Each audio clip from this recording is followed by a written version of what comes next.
নমস্কার বন্ধুরা, আজকের এখন আমরা যাব আমাদের এই দ্বীপে, বালির দ্বীপে আর কি এক জায়গায় ত্রাণ বিতরণ হচ্ছে, সেটাই আর কি আপনাদের দেখাবো।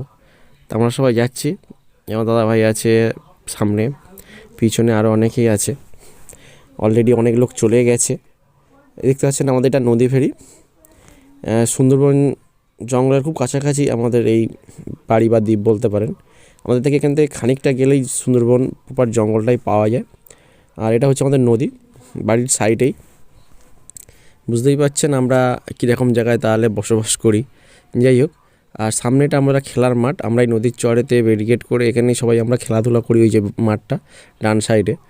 আর আমাদের এই চরেতেই বোট ধরেছে, অনেকে ত্রাণ দেয়, আসে দিতে, আমরা সেইখান থেকে এখান থেকে কালেক্ট করি ত্রাণগুলো। যাই হোক, যদিও আমাদের বাড়ি ছাড়া এটা একটু দূরে চলে এসেছি ত্রাণটা নেওয়ার জন্য।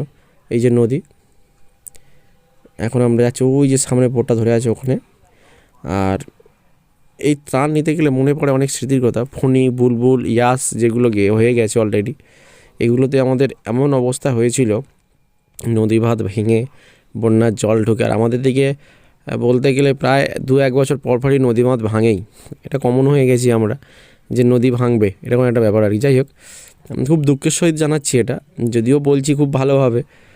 এটা একটা কি অভ্যাস হয়ে গেছে আমাদের নদী বাঁধ ভাঙার ব্যাপারটা, বা আকাশ বন্যায় জল ডুবে যাওয়া, এগুলো ধান ক্ষেত নষ্ট হয়ে যায়, এটা একটা কমন হয়ে গেছে। যাই হোক, তবুও আমরা তার মাঝখানে আমাদের জীবন জীবিকা নিয়ে আমরা চলছি বা বড় হচ্ছি দৈনন্দিন জীবনে। আমরাও নদী বাঁধ মেরামতের কাজ সরকার থেকেও ভালো কাজ করেছে, তবুও ভাঙছে। এটা একটা ভালো জায়গা, ভালো জিনিস বলতে পারেন। যাই হোক, আমরা এই যে নদী বাঁধগুলো দেখছেন, এই দেখুন, আর এ পাশটাই আমরা খেলা করি, এই যে ডান সাইডে মাঠটায়। যাই হোক, এখন ত্রাণ দিচ্ছে, লোকে এসছে। ফণি বুলবুলের সময়ও ঠিক এরকম বোট এসে ধরতো, প্রচুর ত্রাণ দিয়ে গেছে আমাদের এই অসহায়তার সময়টায়। তারা অনেক পাশে দাঁড়িয়েছে, অনেক সংস্থা, অনেক কি বলবো, মহৎ হৃদয় ব্যক্তিবর্গ, তাদেরকে শত শত ধন্যবাদ জানাই। কারণ তারা বিপদের সময় অনেককে হেল্প করেছে, অনেকের পাশে দাঁড়িয়েছে, এটাই অনেক। এটা কজন করতে পারে? যাই হোক, সত্যি স্যালুট তাদের জন্য। আজকেরও একটা এমনই এক হয়তো সংস্থা কিংবা কোনো একটা টিম ওয়ার্ক এসে এরা হেল্প করছে, এদেরকেও থ্যাংক ইউ। তবে আমি আপনাদেরকে ভিডিওটা এই জন্য করলাম যে দেখুন এখানে আমাদের এখানে ত্রাণের জন্য কত মানুষ আমরা এখানে জড়ো হয়েছি এবং এই ত্রাণ কালেক্ট করছি। আর সত্যি কথা বলতে আমাদের এখানটায় দেখুন সিচুয়েশানটা দেখাচ্ছি আর কি, যে আমরা এই লাইন বাই দাঁড়িয়ে আছে দেখুন কত সুন্দরভাবে। যাই হোক, এই যে ত্রাণ দেওয়া চলছে, একটা বোর্ড এসছে ত্রাণ দিচ্ছে আর কি। তা মোটামুটি ত্রাণ ফার্স্ট টাইমে দিচ্ছিল, এতে দিদি হঠাৎ করে তারা বন্ধ করে দেয়। যদিও আমাদের এখানে বেশিরভাগ বাচ্চাদের খাবারটাই এনেছে। যাই হোক, যাই আনুক না কেন, অন্তত পাশে তো দাঁড়িয়েছে, এটাই কজন করে। তো এই মুহূর্তে ত্রাণ দেওয়া চলছে। আমাদের এই যে নদী দেখছেন, এই নদীগুলোই অনেক সময় কি হয়,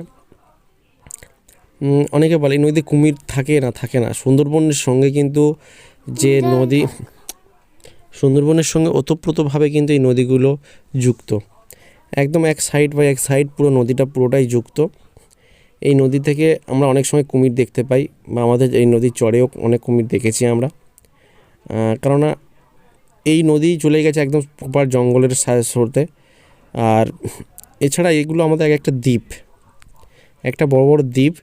এই দ্বীপগুলোয় এক একটা অঞ্চল কি দুটো অঞ্চল বা এরকমভাবেই দ্বীপগুলো গঠিত।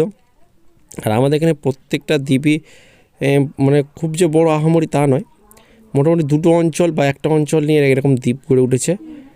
আর আমাদের দিকে যখনই যেদিকে যাবেন না কেন চারদিকে নদী, তার মাঝখানে আমরা। তা যাই হোক, এখানে যে আমাদের নদী বাঁধের অবস্থা, এখানে মোটামুটি তার ধারে এই যে অফ সাইড মানে ঢালটায় গাছ লাগানোর কাজ চলে বা চলছেও সরকারি উদ্যোগে।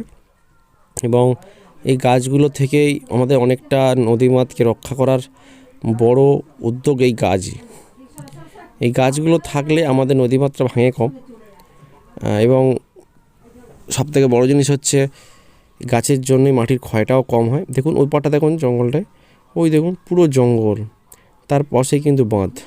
তা বলে এই জঙ্গলে বাঘ নেই, এটা ভাববেন না, এই জঙ্গলে বাঘ নেই, এই জঙ্গলে কুমিরও থাকে না। মোটামুটি এইভাবে চলছে। যাই হোক, এই দেখছেন ত্রাণের বোটগুলো ঢুকছে অনেক ত্রাণ নিয়ে, মোটামুটি ত্রাণ দিতে আসছে। যদিও এখন বন্যা বা কিছু নেই, তবু পাশে দাঁড়িয়েছে, যদি কোনো মানুষকে সাহায্য করতে পারে সেই আশা আকাঙ্ক্ষা নিয়ে তারা এসেছেন, আমাদেরকে হেল্প করছেন, ভালো লেগেছে। তবে একটা জিনিস দেখলাম, খারাপ লাগলো, মানে ওনারা অনেক খাবার দেখলাম ছুঁড়ে ছুঁড়ে দিচ্ছে, মানে উঁচু করে থেকে ছুঁড়ে ছুঁড়ে দিচ্ছে। এটা সত্যিই খুব মনে হলো, এটা খারাপ লাগলো। অনুরোধ করব এইভাবে দেবেন না, আপনারা হাতেই দিন, এটা আমাদের পাশে দাঁড়ান, ঠিক আছে। ধন্যবাদ সকলকে ভিডিওটা দেখার জন্য।